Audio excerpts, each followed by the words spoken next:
So നമ്മുടെ അപ്പൊ നമ്മൾ ആലോചിക്കേണ്ടത് നമ്മുടെ ഞാൻ പിന്നെ വിളിക്കാന്ന് പറഞ്ഞാൽ ഹി വിൽ ഗെറ്റ് ഹേർട്ട്. അപ്പൊ I will ensure that he's also feels good. ഞാൻ ആരെയും അങ്ങനെ ഹേർട്ട് ചെയ്യാൻ മനഃപൂർവ്വമായിട്ട് ഹേർട്ട് ചെയ്യാൻ വിചാരിക്കുന്ന ആളല്ല. അതെന്താ ആക്ച്വലി ആള് വിളിച്ചു പറഞ്ഞ ക്ലാസ് ഫസ്റ്റ് ആയി അതല്ല, മോഡൽ എക്സാമിന്റെ അപ്പം അവന് മാത്സിന് ഇച്ചിരി വീക്കായിരുന്നു. അപ്പൊ അതിന് ഇച്ചിരി സ്ട്രെസ് കൊടുത്തിരുന്നു. അപ്പൊ മോഡൽ എക്സാമിന്റെ റിസൾട്ട് വരുമ്പോ മാത്സിന് ഇത്ര മാർക്ക് വേണോന്ന് പറഞ്ഞു. അത് കിട്ടി എന്ന് പറയാൻ വേണ്ടി വിളിച്ചതാ. അടിപൊളി. ഇനി ചേട്ടാ, ഈ ചേട്ടന് നമ്മൾ കാണുന്ന സമയത്ത് as A producer, successful producer എന്നുള്ള രീതിയിൽ നമ്മൾ കാണുന്ന സമയത്ത് നമുക്ക് എപ്പോഴും ക്യൂരിയസ് ആയിട്ട് ചേട്ടനോട് ചോദിക്കണം എന്ന് തോന്നുന്ന കുറച്ച് ക്വസ്റ്റ്യൻസ് ഉണ്ട്. ഒരു റാപ്പിഡ് ഫയർ റൗണ്ട് ആണ് ക്രിയേറ്റ് ചെയ്തേക്കുന്നത്. ചേട്ടൻ അപ്പൊ അത് പറഞ്ഞാൽ മതി. അത് എല്ലാവർക്കും ചിലപ്പോൾ ചോദിക്കാറുണ്ടാവും. ചേട്ടൻ സ്ഥിരമായിട്ട് കേട്ടുകൊണ്ടിരിക്കുന്ന ക്വസ്റ്റ്യൻസ് ആയിരിക്കും. എന്നാലും ഓക്കെ.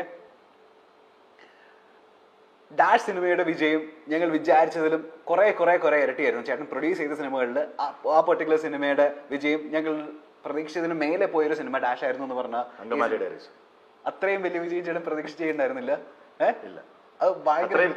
വിജയം എന്ന് പറയുന്ന ഒരു ബോക്സ് ഓഫീസ് സക്സസ് മാത്രമല്ല, ഇപ്പൊ കേരളത്തിൽ ഉണ്ടാവുന്ന ബോക്സ് ഓഫീസ് സക്സസ് മാത്രമല്ല, അതിന് എനിക്ക് കിട്ടിയ വേൾഡ് വൈഡ് അപ്രിസിയേഷൻ. ലൈക്ക് ഞാൻ ബോംബെയിലോ ലൈക്ക് വേറൊരു റീജിയനിലേക്ക് പോകുമ്പോൾ ഐ ബീൻ ഇൻട്രൊഡ്യൂസ്ഡ് ആസ് ആ ടൈമിൽ അങ്കമാലി ഡയറക്ടറിന്റെ പ്രൊഡ്യൂസർ എന്ന് പറയുമ്പോൾ കിട്ടുന്ന ഒരു അപ്രീസിയേഷൻ. ഞാൻ പറയണ ഇപ്പം ആട് എന്ന സിനിമയ്ക്ക് കേരളത്തിൽ ഉണ്ടാക്കിയ അത് വേറെ, ബിക്കോസ് ഒരു ബോക്സ് ഓഫീസ് പരാജയമായിരുന്ന സിനിമയുടെ രണ്ടാം ഭാഗം എടുത്തു എന്ന് പറഞ്ഞാൽ നമ്മുടെ കേരളത്തിനകത്തും മലയാളികൾക്കും അത് okay. But the appreciation I got from world wide appreciation which I got for Angamali Diaries is beyond anything else. Okay, അത് വേറെ ലാംഗ്വേജിലോട്ടൊക്കെ ഈ പറഞ്ഞ പോലെ റീമേക്ക് ചെയ്തു.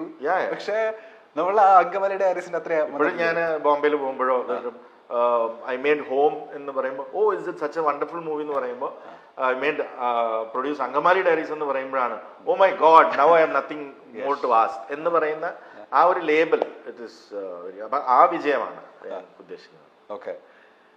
ഡാഷ് സിനിമ പരാജയപ്പെടുമെന്ന് സ്വപ്നത്തിൽ പോലും ഞാൻ വിചാരിച്ചിരുന്നില്ല. ചെയ്ത സിനിമകളിൽ, ചേട്ടൻ പ്രൊഡ്യൂസ് ചെയ്ത സിനിമകളിൽ മുത്തുകവ് ഫെയിൽ അല്ല, ഞാൻ പറഞ്ഞ ബോക്സ് ഓഫീസിൽ അതൊരു ഫെയിലിയർ ആയിരുന്നു. അത് അതിന്റെ ടൈമിംഗ് ഓഫ് റിലീസ് ആയിരുന്നെന്നാണ് എനിക്ക് തോന്നുന്നത്. It was one of my. അതേപോലെ പെരിച്ചാഴി എന്ന് വേണമെങ്കിൽ പറയാം. പെരിച്ചാഴി ബിക്കോസ് മുത്തുകവും പെരിച്ചാഴിക്ക് മുമ്പാണ്. അപ്പൊ ആദ്യത്തെ ഷോക്ക് അതാണ്. ഓക്കെ. അത് നമുക്ക് ഈ പറഞ്ഞ പോലെ എല്ലാം കൊണ്ടും കറക്റ്റ് ആയിട്ട് ഇൻഗ്രീഡിയൻസ് ഒക്കെ ഉള്ള സിനിമയായിരുന്നു. രണ്ടാമതാണ് പെരിച്ചാഴി. പെരിച്ചാഴി ഒരു പെരിച്ചാഴി ഞാനത് പരാജയപ്പെട്ടില്ല എന്ന് പറയുന്നുണ്ട്. കാരണം എന്നെ സംബന്ധിച്ചിടത്തോളം പെരിച്ചാഴി ഒരു പരാജയമല്ല. മനസ്സിലായി. കാരണം ലോസ് ആയിരുന്നില്ല. അപ്പൊ പെരിച്ചാഴി ഇപ്പോഴും ഒരു ലോസ് ആണെന്ന് വിശ്വസിക്കാൻ ഞാൻ തയ്യാറല്ല. Because for me it was A success financially. Box office success മാത്രമല്ല ഒരു സിനിമയുടെ സക്സസ് ഡിറ്റർമിൻ ചെയ്യുന്നത് പല ഫാക്ടേഴ്സും. എന്നെ സംബന്ധിച്ചിടത്തോളം ₹1 എനിക്ക് നെഗറ്റീവ് എന്ന് ബുക്സിൽ വന്ന സിനിമ മുതുകവാണ്. ബട്ട് നല്ല പാഷനേറ്റ്ലി വിപിൻ ഉണ്ടാക്കിയ സിനിമയാണ്. ഇന്ന് വിപിൻ ആഫ്റ്റർ ജയ ജയ ജയ ഹേ വിപിൻ എല്ലാരും ഇത് ചെയ്യുന്നു. പക്ഷെ ആദ്യത്തെ വിപിന്റെ സിനിമ ഇപ്പൊ പോയി കാണുന്നവർക്ക് മനസ്സിലാവും what A good brilliant director he was and how he made that film. അതെ. കരിയറിൽ ഏറ്റവും കൂടുതൽ ഫിനാൻഷ്യലി പ്രോഫിറ്റ് സമ്മാനിച്ച സിനിമ ഡാഷ് ആണ്. ആടിച്ചു ആണോ? ആടിച്ചു വരുന്നു ഇത്രയും ചെയ്ത സിനിമകളിൽ ഏറ്റവും പ്രോഫിറ്റ്. ഓക്കെ. കരിയറിൽ കുറച്ചെങ്കിലും നഷ്ടം വന്ന, ഫിനാൻഷ്യലി എനിക്ക് നഷ്ടം സംഭവിച്ച സിനിമ ഡാഷ് ആണ്. ചിലപ്പോൾ സക്സസ് നഷ്ടമല്ല, അങ്ങനെ വലിയ ലോസ് ഒന്നും വിത്ത് ഗോഡ്സ് ഗ്രേസ് നമുക്ക് വന്നിട്ടില്ല. ഇനി നേരത്തെ പറഞ്ഞ പോലെ ബുക്സിൽ ലോസ് വന്നു എന്ന് പറയുന്നത് മുത്തുകവാണ്. കാരണം പക്ഷെ അത് അങ്ങനെയും പറയാൻ പറ്റില്ല. കാരണം എന്റെ ഒരു ബിസിനസ് പ്ലാൻ വെച്ച് രണ്ടും ഒരേ സമയത്ത് ഷൂട്ട് ചെയ്തതാണ്. അടികപ്പേരെ കുട്ടുമണി മുത്തുകവും പാരലലി തിരുവനന്തപുരത്ത് ഷൂട്ട് ചെയ്ത സിനിമയാണ്. ഒരേ സമയം തുടങ്ങുന്നു, ഒരേ സമയം അവസാനിക്കുന്നു. അപ്പൊ ഇതിന്റെ കംപ്ലീറ്റ് ബുക്സ് ഒന്നാണ്. അപ്പൊ ഒരുമിച്ചാണ് അതിന്റെ കോസ്റ്റ് ഇട്ടിരിക്കുന്നതും ഒരുമിച്ച്. അപ്പം overall it was fine. But stand alone എടുക്കുകയാണെങ്കിൽ ബുക്സിൽ അത് ലോസ് ആണ്.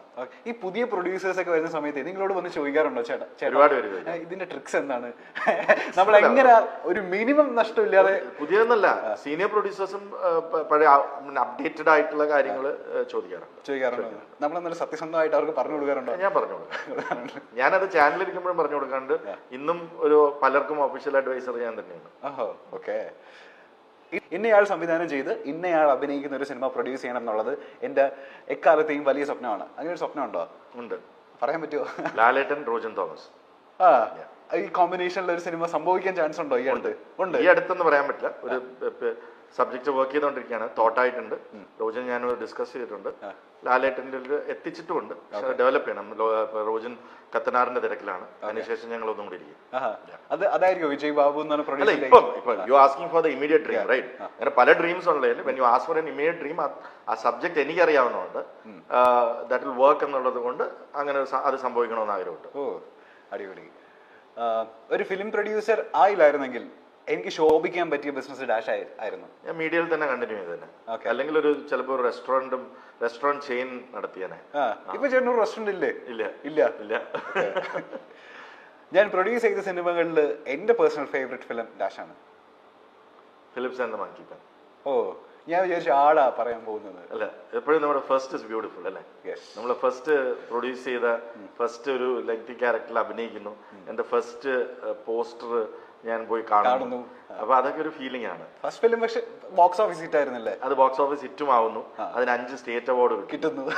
ആ ഒരു ഫീലിംഗ് പിന്നത്തെ ഒരുപാട് നമുക്ക് വന്നാലും നമുക്ക് എപ്പോഴും ഫസ്റ്റ് എന്നുള്ള ഒരു ഫീലിംഗ് എപ്പോഴും പ്രത്യേകത നിറഞ്ഞാണ്. ഓക്കെ, ഞാൻ ഇൻട്രൊഡ്യൂസ് ചെയ്ത സംവിധായകരിൽ ഞാൻ വളരെയധികം പ്രതീക്ഷയോടെ ഉറ്റുനോക്കുന്ന സംവിധായകൻ ഡാഷാണ്. റോജൻ തോമസ്. എനിക്ക് തോന്നി അതങ്ങനെ തന്നെ ആയിരിക്കും. ചെയ്തതിൽ ഞാൻ ഇത്രയും ചെയ്ത സിനിമകളിൽ ഏറ്റവും ചാലഞ്ചിങ് ആയിട്ട് എൻ്റെ അടുത്തേക്ക് വന്ന സിനിമ ഡാഷാണ്. അങ്കമാലി ഡയറീസ്. ന്യൂ കമേഴ്സ് ആയതുകൊണ്ടാണ് മാത്രമല്ല, ഒരുപാട് കാരണങ്ങളുണ്ടായിരുന്നു അതിനകത്ത്. എല്ലാ ന്യൂ കമേഴ്സ്. ലിജോ ഡബിൾ ബാരലിന്റെ ഒരു ഡിസപ്പോയിന്റ്മെന്റ്, ഞങ്ങൾക്കാർക്കും ഡിസപ്പോയിന്റ്മെന്റ് ഇല്ല. I love that film. അതിനുശേഷം ഒരു 2-3 വർഷത്തെ ബ്രേക്ക് എടുത്തിരുന്നു ലിജോ സിനിമ. ലിജോയും personally was going through trauma. ഞാനും പേഴ്സണലി ഒരു ഭയങ്കര ഡിഫിക്കൽട്ട് പീരീഡിലൂടെ പോയിക്കൊണ്ടിരിക്കുന്ന ഒരു സമയമായിരുന്നു. അപ്പം ഞങ്ങൾ രണ്ടുപേരും കൂടെ മമ്മൂക്കയുടെ അടുത്ത് ഒരു കഥ പിച്ച് ചെയ്യാൻ പോയിരുന്നു. മമ്മൂക്കയ്ക്ക് സബ്ജക്ട് ഇഷ്ടപ്പെട്ടു, പക്ഷെ അത് ഒരു കൊടൈക്കനാലിൽ ഷൂട്ട് ചെയ്യേണ്ട സിനിമയായിരുന്നു. അപ്പൊ അതിന് ഞങ്ങൾ പോയി പറയുന്നത് ഏകദേശം വിന്റർ തീരാറായി, പിന്നെ ഏകദേശം നവംബറൊക്കെ ആയി, പിന്നെ കൊടും തണുപ്പാണ്. അല്ലെങ്കിൽ എനിക്കൊന്ന് ഒരു ഓഗസ്റ്റിലാണ് പറഞ്ഞത്.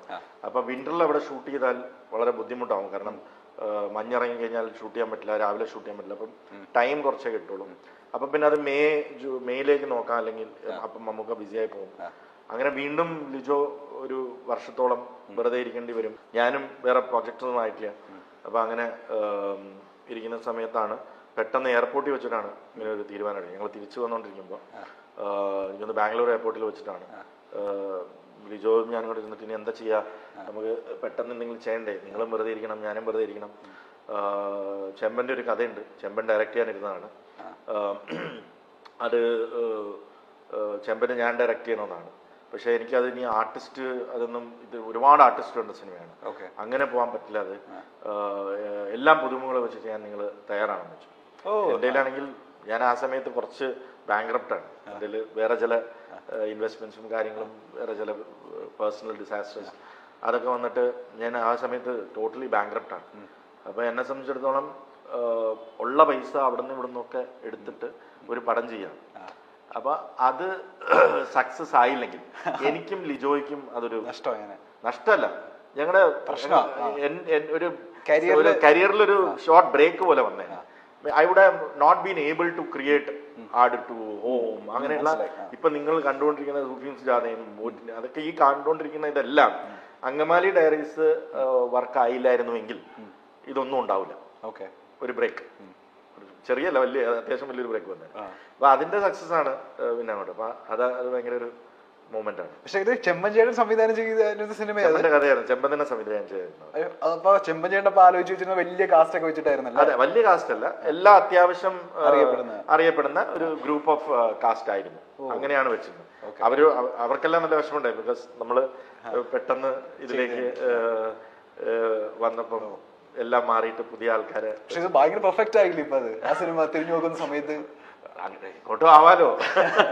ഞാൻ ചോദിക്കട്ടെ, ചേട്ടന്റെ അടുത്ത് വന്ന സിനിമ കഥ പറഞ്ഞിട്ട് ചേട്ടന് ഇഷ്ടമായില്ല, ഏതാ ഒരു സിനിമ ഇഷ്ടമായില്ല, പക്ഷെ അത് ഔട്ട് വന്ന സമയത്ത് ചേട്ടൻ ഇത് ഞാൻ പ്രൊഡ്യൂസ് ചെയ്ത് കിടിലായാന് എന്ന് തോന്നിയ സിനിമകളുണ്ടോ? അത് ഇത് മിസ്സായല്ലോ എന്റെ കയ്യിൽ നിന്ന്? അല്ല, കഥ ഇഷ്ടപ്പെടാഞ്ഞല്ല, കഥ എനിക്ക് ചെയ്യാൻ പറ്റിയില്ല എന്ന്. അതായത് ഒരുപാട് നാള് നമ്മൾ ഇരുന്നിട്ട് അത് പല കാരണങ്ങൾ കൊണ്ടിട്ട് അതിലേക്ക് എത്താൻ പറ്റിയില്ല. പിന്നെ അത് വരുന്നു ഇപ്പൊ ജയ ജയ ജയ. നമ്മള് ഒരുപാട് മാസങ്ങളോളം വിപിൻ ഞാനും ഇരുന്നിട്ടുള്ളതാണ്, വിപിൻ പുറകെ നടന്നിട്ടുള്ളതാണ്, ചേട്ടാ നമുക്കൊന്ന് ഇരിക്കാം അതിലേക്ക്. പക്ഷെ പിന്നെ അതിന്റെ ഡെസ്റ്റിനി ബേസിലിന്റെ കയ്യിലായിരുന്നു. ബേസിൽ അത് ചെയ്യാം എന്ന് വിപിനോട് പറയുന്നു, വിപിൻ വിളിക്കുന്നു, ഞാൻ പറഞ്ഞു ചെയ്യൂ. ബിക്കോസ് ഞാൻ ആ സമയത്ത് ഒരുപാട് കാര്യങ്ങളുടെ ഇടയിലായിരുന്നു. അപ്പൊ അതില് രണ്ട് രീതിയിലുണ്ട്. ഒന്ന് സന്തോഷം, ബിക്കോസ് വിപിൻ ഞാൻ ഇൻട്രൊഡ്യൂസ് ചെയ്തതാണ്, നമ്മുടെ ഫാമിലി പോലെയാണ്. വിപിൻ ഒരു സക്സസ് ഡ്യൂ ആയിരുന്നു, അത് കിട്ടിയതിൽ ഒരുപാട് സന്തോഷം.